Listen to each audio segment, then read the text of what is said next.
అయితేనేమి రాము, రత్నం, చెన్నయ్య, ఇంకా వెతికి యువత అంతా వచ్చున్నారు. అందరి సహకారంతో గ్రామంలో ఎప్పుడు చూడని విధంగా ఇటీవల కావాలో 2 రోజుల క్రితం నా దగ్గరికి వచ్చినారు. ఎప్పుడైనా ఈ గ్రామం నుంచి చూస్తే ఇద్దరే వచ్చేవాళ్ళు. మొన్న ఒక్కసారికి 50 మంది వచ్చారు. నేనే ఒకసారి మిత్రపోయా, ఏంద్ర 50 మంది వచ్చారు గౌతమ నగర్ నుంచి అని. అంటే అంత పట్టుదలతో వచ్చారు వాళ్ళందరూ, యువకులందరూ. అన్నా మేము ఈ పార్టీకి మేము చేస్తాము, గట్టిగా చేయాలనుకుంటున్నాం. ఈసారి మా ఊర్లో అందరూ నిలబడిపోయి యువకులందరమే, ఎవరు కొంతమంది బయట వెళ్ళినా కానీ మేమంటూ ఊర్లో ఉండి ఊర్లో వైఎస్ఆర్ కాంగ్రెస్ పార్టీకి ఫ్యాన్ గుర్తుకి ప్రసన్న కుమార్కి అత్యధిక మెజార్టీ తీసుకొచ్చారు. దాంట్లో మేమందరం భాగస్వామ్యం అవడానికి ముందుకు వచ్చినటువంటి ప్రతి ఒక్క తమ్ముళ్ళకు అందరూ కూడా నేను ప్రత్యేక ధన్యవాదాలు తెలుపుకుంటాను. ఒకసారి మీరు ఆలోచించండి, ఎవరి గురించి మేము ఒకరి గురించి మాట్లాడాల్సిన అవసరం లేదు. ఈ యొక్క అభివృద్ధి ఏదైనా చేసినారంటే 40 సంవత్సరాల్లో 42 వాళ్ళే చేసి ఉంటారు. ఏదన్నా చేసుంటే వాళ్ళ తండ్రి గారు కానీ ఈయన కానీ ఏదో మనం పోతా ఒక రాయి సిరేసిపోతే ఏం అభివృద్ధి కోసమే నేను పోయానంటే అదే అది చూడటానికి అంత నచ్చదు అనుకుంటా. మనకేదో అవసరం కోసం పోయాం. అది మీ యొక్క ఇక్కడ ఉన్నటువంటి మన స్నేహితులకి, మన ఫ్రెండ్స్కి, బంధువులకి, నాకు కూడా బంధుత్వం ఉంది, అందరూ తెలుసు ఎందుకోసం మనం ప్రసన్న కుమార్ వదిలిపోవాల్సి వచ్చిందో మనందరికీ తెలుసు. అంత మాత్రాన నాకు సరైన గౌరవం లేదు, నన్ను సరిగా చూసుకోలేదు, ఎక్కడ డెవలప్మెంట్ లేదు, డెవలప్మెంట్ కోసమే అక్కడ పోయారంటే ఇంకా డెవలప్మెంట్ ఇంకా ఆమె ఇంకా కనీసం గెలవలేదు. మరి గెలిచే పరిస్థితి అసలు లేదు. వైఎస్ఆర్ కాంగ్రెస్ పార్టీ ఈ రాష్ట్రంలో పూర్వ వైభవం సంతరించుకోబోతూ ఉంది. ఇటువంటి పరిస్థితుల్లో అసలు కనపడిన వాళ్ళు 5 సంవత్సరాలు ఒకసారి వచ్చేసమ్మా నేను గెలుస్తానంటే మీరైనా ఒప్పుకుంటారు తల్లి. మీరు ఎన్నో సంక్షేమ కార్యక్రమాలు వైఎస్ జగన్మోహన్ రెడ్డి ద్వారా మీకు అందరికీ అంది ఉన్నాయి. అభివృద్ధి కార్యక్రమాలు ఇంకేదైనా ఉంటే తిరిగినప్పుడు తన ముందు సాయం చేస్తూ ఉన్నటువంటి వ్యక్తి ఎవరైనా ఉండంటే ప్రసన్న కుమార్ రెడ్డి గారు. ఎన్నికల కురుక్షేత్రం మొదలైంది.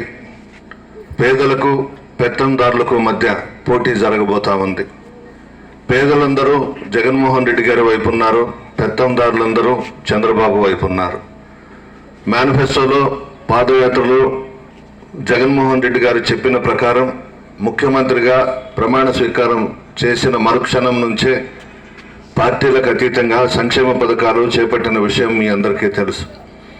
మహిళలు బాగుండాలని, ఆర్థికంగా బలపడాలని, అన్ని రంగాలలో ముందుండాలని అనేక సంక్షేమ పథకాలు పెట్టి మహిళల పేరిట మీదట మీకు అందించిన విషయం మీ అందరికీ తెలుసు. అవినీతికి ఆస్కారం లేకుండా విజయవాడ నుండి బటన్ నొక్కి మీ అకౌంట్స్లో జమ చేసిన విషయం కూడా మీ అందరికీ తెలుసు. అందులో భాగంగా గౌతమ్ నగర్ గ్రామ పంచాయతీలో అర్హులైన ప్రతి లబ్ధిదారులకు సంక్షేమ పథకాల ద్వారా ప్రత్యక్ష నగదు బదిలీ డీబీటీతో అందించిన సహాయం 6,20,00,000. పరోక్ష ప్రయోజనాలు పెన్షన్స్ కానివ్వండి, ఇతరత్ర కార్యక్రమాలు కానివ్వండి 2,52,00,000. కులం, మతం, పార్టీలకు అతీతంగా గౌతమ్ నగర్ గ్రామ పంచాయతీలో లబ్ధిదారులకు చేసిన సహాయం ఈ 5 సంవత్సరాలలో 8,72,00,000 విజయవాడ నుండి బటన్ నొక్కి మీ అకౌంట్స్లో జమ చేశారు జగన్మోహన్ రెడ్డి గారు. మిమ్మల్ని నమ్ముకున్నారు. ఎప్పుడు కూడా బహిరంగ సభల్లో నా ఎస్సీ, నా ఎస్టీ, నా బీసీ, నా ముస్లిం మైనారిటీ సోదరులు అని చెప్తారు. అదే చంద్రబాబు చుట్టూ ధనవంతులు, పెద్ద పెద్ద పారిశ్రామికవేత్తలు, కోటీశ్వర్లు, కాంట్రాక్టర్లు చుట్టూ ఉంటారు. జగన్ గారు నిత్యం మీరు బాగుండాలని, రాష్ట్రంలో మంచి పేరు తీసుకురావాలని చెప్పి తపన పడుతూ ఉంటారు. చంద్రబాబుకు జగన్మోహన్ రెడ్డి గారికి తేడా ఏంటంటే జగన్మోహన్ రెడ్డి గారు ప్రజలను నమ్ముకొని పేదలను నమ్ముకొని అనేక సంక్షేమ పథకాలకు శ్రీకారం చుడితే చంద్రబాబు చేసిన మోసాలు కూడా ఒకసారి మీకు చెప్తాను. గతంలో రైతుల రుణమాఫీ చేస్తానని చెప్పి చెయ్యలేదు. బంగారు రుణాల మాఫీలో మోసం చేశాడు. డ్వాక్రా రుణాల మాఫీలో మోసం చేసిన విషయం మీ అందరికీ తెలుసు. 15 లక్షలు తీసుకొని అమ్ముడు పోయినాడు. అవసరమా? ఆ డబ్బులు అవసరమా? ఎన్ని రోజులు వస్తుంది 15 లక్షలు? ఒక వారం రోజులు వస్తుందో, ఒక 10 రోజులు వస్తుందో, ఒక 15 రోజులు వస్తుందో? నేను ఏమీ చెయ్యలేదని మాట్లాడినాడు. ఈ గ్రామంలో ఏమి చేశానో మీకు తెలుసు.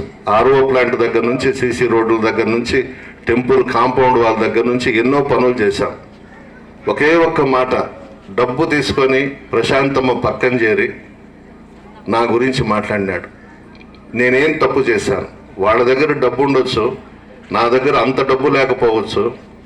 నేను నమ్ముకున్న వాళ్ళు ఈరోజు డబ్బుకు అమ్ముడుపోయినారు అని అంటే మాత్రం చాలా బాధగా ఉంది.